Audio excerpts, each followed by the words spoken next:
بله اینجا تهران مردم خبر بسارت نیست، خبر بسارت نیست که هم در این دیدن در لشکر داهمی نخست وزیر پیام شاهنشاه را برای شما قرائت می‌کند.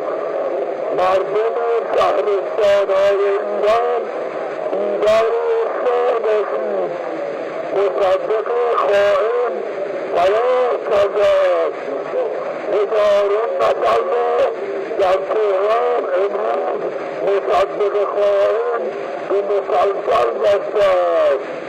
مردم شهرستان‌ها، من که با شما سخن می‌گویم میر اشرافی نماینده مجلس شورای ملی هستم.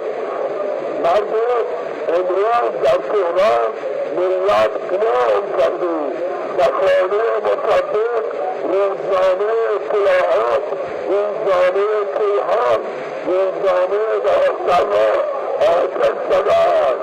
مردم حکوم ساکنی را قطع کردند.